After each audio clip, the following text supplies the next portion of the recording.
জানিয়ে দেব সর্বশেষ আপডেট বাংলা সংবাদ। শুরুতেই শিরোনাম। সাবেক সেনাপ্রধান জেনারেল অব আজিজ আহমেদ এবং তার পরিবারের সদস্যদের ওপর নিষেধাজ্ঞা জারি করেছে যুক্তরাষ্ট্র। নিজে বাঁচতে হাসিনা সরকারকে ফাঁসিয়ে দিল আজিজ। এরপর থাকছে সেনাপ্রধান জেনারেল অব আজিজ ইস্যুকে কেন্দ্র করে সরকার পতনে বিএনপি জামায়াতের নতুন কৌশল। সবশেষে দেখবেন নিষেধাজ্ঞা দেয়া নিয়ে অবশেষে হার্ডলাইনে বাইডেন প্রশাসন, তালিকা প্রকাশ, ক্ষমতা ছাড়ছে হাসিনা, থাকছে বিস্তারিত প্রতিবেদন। এতক্ষণ শুনছিলেন সংবাদ শিরোনাম, এখন থাকছে বিস্তারিত। দুর্নীতির সঙ্গে ব্যাপক সম্পৃক্ততার অভিযোগে সাবেক সেনাপ্রধান জেনারেল আজিজ আহমেদ এবং তার পরিবারের সদস্যদের উপর নিষেধাজ্ঞা জারি করেছে যুক্তরাষ্ট্র। স্থানীয় সময় সোমবার দুপুরে, বাংলাদেশ সময় মঙ্গলবার ভোরে মার্কিন পররাষ্ট্র দপ্তর বাইডেন প্রশাসনের ওই সিদ্ধান্তটি প্রকাশ করে। স্টেট ডিপার্টমেন্টের ওয়েবসাইটে প্রকাশিত বিবৃতিতে জেনারেল আজিজ ও তার পরিবারের সদস্যদের যুক্তরাষ্ট্রে প্রবেশের অযোগ্য ঘোষণা করা হয়। বিবৃতিতে স্পষ্ট করেই বলা হয়, জেনারেল অব আজিজ আহমেদের বিরুদ্ধে এই ব্যবস্থার মধ্য দিয়ে বাংলাদেশে গণতান্ত্রিক প্রতিষ্ঠান ও আইনের শাসনকে শক্তিশালী করতে যুক্তরাষ্ট্রের অঙ্গীকার পুনরায় নিশ্চিত করা হলো। এদেশে সরকারি সেবা আরও স্বচ্ছ, নাগরিকদের দোরগোড়ায় পৌঁছানোর পথ প্রশস্ত হলো। সেই সঙ্গে ব্যবসা ও নিয়ন্ত্রণ ব্যবস্থার উন্নয়ন এবং মুদ্রা পাচার ও অন্যান্য অর্থনৈতিক অপরাধের অনুসন্ধান ও বিচার নিশ্চিতে সক্ষমতা বৃদ্ধির মাধ্যমে বাংলাদেশের দুর্নীতি বিরোধী প্রচেষ্টায় যুক্তরাষ্ট্রের সহায়তায় বিষয়টি খোলাসা হলো। মার্কিন পররাষ্ট্র দপ্তরের মুখপাত্র ম্যাথু মিলারকে উদ্ধৃত করে প্রচারিত বিবৃতিতে বলা হয়, ব্যাপক দুর্নীতিতে সম্পৃক্ততার কারণে সাবেক জেনারেল আজিজ আহমেদকে পূর্বে বাংলাদেশের সেনাবাহিনী প্রধান department of state foreign operation and related programs appropriations অ্যাক্টের ৭,০৩১ সি ধারার আওতায় অন্তর্ভুক্ত করা হয়। ফলে আজিজ আহমেদ এবং তার পরিবারের সদস্যরা যুক্তরাষ্ট্রে প্রবেশের জন্য অযোগ্য হলেন। বিবৃতিতে আরও বলা হয়, তার কর্মকাণ্ডে বাংলাদেশের গণতান্ত্রিক প্রতিষ্ঠানসমূহের অবমূল্যায়ন এবং সরকারি প্রতিষ্ঠান ও প্রক্রিয়ার ওপর জনগণ আস্থাহীন হয়ে পড়েছে।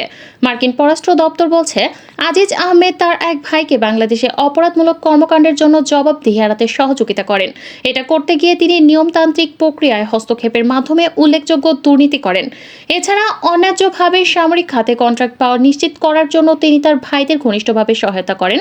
তিনি নিজের স্বার্থ তথা সরকারি নিয়োগের বিনিময়ে বিরাট অঙ্কের ঘুষ নেন। সাবেক সেনাপ্রধান জেনারেল আজিজ আহমেদের উপর মার্কিন নিষেধাজ্ঞার খবরে ব্যাপক চাঞ্চল্য সৃষ্টি হয়েছে বাংলাদেশে। মার্কিন যুক্তরাষ্ট্র থেকে খবরটি এসেছে ভোর রাতে।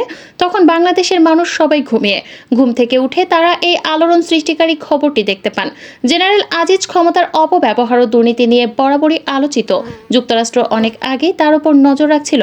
ডোনাল্ড ট্রাম্পের সাম্প্রতিক ঢাকা সফরের পর সবাই ধারণা করেছিলেন যুক্তরাষ্ট্রের সঙ্গে বোধ করি সব ভুল বোঝাবুঝির অবসান হয়েছে। কিন্তু যুক্তরাষ্ট্র যে তার নীতিতে অটল থাকে, এটা তারই প্রমাণ। বিভিন্ন মহলের সঙ্গে বৈঠকের সময় ডোনাল্ড ট্রাম্প আরও কিছু বিষয়ে ইঙ্গিত করেছেন। তার সফরের পর সরকারি মহলে যথেষ্ট উচ্ছ্বাস ছিল। বলা হয়েছিল, যুক্তরাষ্ট্র দুদেশের সম্পর্ক উন্নয়নে অবিরাম কাজ করে যাচ্ছে। নানা সূত্রের খবর, পরবর্তী নিষেধাজ্ঞা আসতে পারে বিদেশে যার টাকা পাচার করেছেন তাদের ওপর, যদিও এর কোনো সুনির্দিষ্ট তথ্য জানা যায়নি। আজিজ আহমেদ 2018 সালের 25শে জুন বাংলাদেশের চিফ অফ আর্মি স্টাফ নিযুক্ত হন। 3 বছর দায়িত্ব পালন শেষে 2021 সালের 24শে জুন অবসরে যান তিনি। এর আগে তিনি বাংলাদেশের সীমান্ত রক্ষী বাহিনী বর্ডার গার্ড বাংলাদেশের মহাপরিচালকদের দায়িত্বে ছিলেন। আজিজ আহমেদরা 5 ভাই। তার ভাইদের নাম আনিস আহমেদ, হারিস আহমেদ, টিপু আহমেদ, তোফাইল আহমেদ, জোসেফ। স্থানীয় গণমাধ্যমের একাধিক প্রতিবেদন থেকে জানা যায়, আনিস, হারিস ও জোসেফ খুনের মামলায় দণ্ডপ্রাপ্ত ছিলেন। আনিস ও হারিস ছিলেন যাবজ্জীবন সাজাপ্রাপ্ত, জোসেফকে দেওয়া হয়েছিল মৃত্যুদণ্ড। আজিজ আহমেদ সেনাপ্রধান হওয়ার 1 মাস আগে 2018 সালের 27 মে তোফাইল আহমেদ জোসেফের সাজা মওকুফ করা হয়। মিস্টার আজিজ সেনাপ্রধান থাকা অবস্থায় 2019 সালের 28শে মার্চ আনিস ও হারিসের সাজা মওকুফের প্রজ্ঞাপন জারি করে স্বরাষ্ট্র মন্ত্রণালয়, যদিও সে ব্যাপারে গণমাধ্যম ছিল অন্ধকারে। বাংলাদেশের স্বরাষ্ট্রমন্ত্রী আসাদুজ্জামান খান তখন বলেন যে, নিয়ম মেনেই সেনাবাহিনী প্রধান জেনারেল আজিজ আহমেদের 2 ভাই আনিস আহমেদ ও হারিস আহমেদের সাজা মওকুফ করা হয়েছে। 2021 সালে কাতার ভিত্তিক আন্তর্জাতিক সংবাদ মাধ্যম আল জাজিরা বাংলাদেশের তৎকালীন সেনাপ্রধান জেনারেল আজিজ আহমেদের পরিবারের সদস্যদের অতীত এবং বর্তমান বিভিন্ন কর্মকাণ্ড এবং নানা ধরনের দুর্নীতির অভিযোগ তুলে একটি প্রামাণ্য চিত্র প্রচার করে। All the prime ministers main শীর্ষক প্রামাণ্য চিত্রটি সম্প্রচারের পর এ নিয়ে বাংলাদেশে ব্যাপক আলোচনার সমালোচনা তৈরি হয়। বাংলাদেশ সরকার প্রতিবেদনকে রাজনৈতিক উদ্দেশ্য প্রণোদিত বলে আখ্যায়িত করে। আল জাজিরার প্রায় 1 ঘন্টার ওই প্রতিবেদনে মূলত বাংলাদেশের সেনাবাহিনী প্রধান জেনারেল আজিজ আহমেদ এবং তার 3 ভাইয়ের কার্যক্রম দেখানো হয়েছে। সেনাবাহিনী প্রধান জেনারেল আজিজ আহমেদের আপন 3 ভাই 2004 সালে একটি হত্যাকাণ্ডের অপরাধে আদালতে দণ্ডিত হয়েছিল। কাতার ভিত্তিক গণমাধ্যমটির প্রামাণ্য চিত্রে বলা হয়েছিল, এই ভাইদের মধ্যে আনিস আহমেদ এবং হারিস আহমেদ বর্তমানে পলাতক রয়েছেন এবং তৃতীয় ভাই তোফায়েল আহমেদ জোসেফ, যিনি হত্যার অপরাধে কারাদণ্ডে দণ্ডিত ছিলেন, রাষ্ট্রপতির ক্ষমতা নিয়ে কারাগার থেকে মুক্ত হন। আন্তঃবাহিনী গণসংযোগ দফতর বা ISPR 2021 সালের 15 ফেব্রুয়ারি সোমবার এক বিবৃতিতে জানায়, আনিস এবং হারিস আহমেদ দুজনেই যথাযথ আইনানুগ প্রক্রিয়ার মাধ্যমে মামলা থেকে অব্যাহতি পেয়েছিলেন। পরের দিন ঢাকার প্রথম আলো পত্রিকার এক রিপোর্টে বলা হয়, আনিস এবং হারিস আহমেদকে মামলা থেকে অব্যাহতি দিয়ে 2019 সালের 28 মার্চ স্বরাষ্ট্র মন্ত্রণালয় একটি প্রজ্ঞাপন জারি করেছিল। 16 ফেব্রুয়ারি সেনাপ্রধান আজিজ আহমেদ সাংবাদিকদের বলেন, তিনি যখন তার ভাইদের সাথে দেখা করেন তার আগেই তাদের মামলা থেকে অব্যাহতি দেওয়া হয়। মানিকগঞ্জের ঘিওর উপজেলা পরিষদ নির্বাচনে ভোটের আগের রাতে গতকাল কাপ্পিরিচের প্রার্থী হাবিবুর রহমান হাবিবের আপন ভাই ইউপি চেয়ারম্যান হারুনুর রশিদকে টাকা বিতরণের অভিযোগে স্থানীয় জনগণ আটক করেছে। এ সময় পুলিশ তাকে জনতার কাছ থেকে উদ্ধার করে প্রাইভেট কার সহ থানায় নিয়ে যায়। প্রার্থীর ভাই টাকা বিতরণের কথা অস্বীকার করলেও আচরণবিধি লঙ্ঘনের কথা স্বীকার করেন। খবর পেয়ে আরেক প্রার্থীর লোকজন গাড়ি নিয়ে ঘটনাস্থলে আসলে তাদের গাড়িও থানায় নিয়ে যায়। এ সংক্রান্ত একটি ভিডিও সামাজিক যোগাযোগ মাধ্যম ফেসবুকে ছড়িয়ে পড়েছে, ফলে নানা সমালোচনার জন্ম দিয়েছে। সেই ভিডিওতে বলতে দেখা গেছে, কাপ্পিরিচ প্রতীকের চেয়ারম্যান প্রার্থী হাবিবুর রহমানের আপন ভাই পয়লা ইউনিয়ন পরিষদের চেয়ারম্যান হারুনুর রশিদ ব্যক্তিগত প্রাইভেট কার নিয়ে টাকার বিনিময়ে ভোট কেনার জন্য এসেছেন। তাদেরকে স্থানীয় জনতা আটক করেছে, তাদের সাথে অস্ত্র রয়েছে। তবে এই ভিডিওতে টাকা ও অস্ত্রের কথা অস্বীকার করতে দেখা গেছে ইউপি চেয়ারম্যান হারুনুর রশিদকে।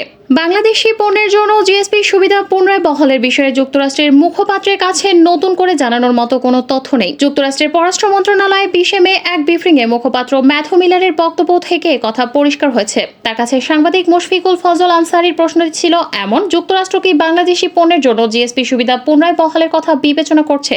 বাংলাদেশের পররাষ্ট্রমন্ত্রী শনিবার যেমনটি বলেছেন, অ্যাসিস্ট্যান্ট সেক্রেটারি ডোনাল্ড লু আশ্বস্ত করেছেন যে ওয়াশিংটন বাংলাদেশিদের জন্য জিএসপি সুবিধা পুনরায় বহালের বিষয়টি বিবেচনা করবে। জবাবে ম্যাথু মিলার সরাসরি বলেন, এ বিষয়ে জানানোর মতো নতুন কোনো তথ্য আমার কাছে নেই। হেলিকপ্টার দুর্ঘটনায় ইরানের প্রেসিডেন্ট ইব্রাহিম রইসির মৃত্যুতে বড় ধরনের কোনো নিরাপত্তা ঘাটতি আছে বলে মনে করছেন না মার্কিন প্রতিরক্ষা মন্ত্রী লয়েড অস্টিন। সোমবার সাংবাদিকদের সঙ্গে আলাপকালে এমন মন্তব্য করেছেন তিনি। রইসির মৃত্যুকে তিনি খুবই দুর্ভাগ্যজনক ঘটনা বলে অভিহিত করেছেন। ইউক্রেনের প্রতিরক্ষা বাহিনীর সঙ্গে এক বৈঠকের পর সংবাদ সম্মেলনে অস্টিন বলেছেন, আমরা দুর্ঘটনার বিষয়টি পর্যবেক্ষণ করছি, কিন্তু এখনও দুর্ঘটনার কোনো অস্বাভাবিক বিষয় আমাদের নজরে আসেনি। এ খবর দিয়েছে তুর্কি বার্তা সংস্থা আনাদোলু। মার্কিন প্রতিরক্ষা মন্ত্রী আরও বলেন, আমরা ইরানের তদন্ত রিপোর্টের জন্য অপেক্ষা করছি। রইসির হেলিকপ্টার দুর্ঘটনায় মৃত্যুর বিষয়ে এর বেশি কিছু বলতে রাজি হননি তিনি। মার্কিন প্রতিরক্ষা মন্ত্রীর দাবি, ইরানের প্রেসিডেন্ট বাহী হেলিকপ্টার দুর্ঘটনায় বড় রকমের কোনো নিরাপত্তা ঘাটতি চোখে পড়েনি যুক্তরাষ্ট্রের।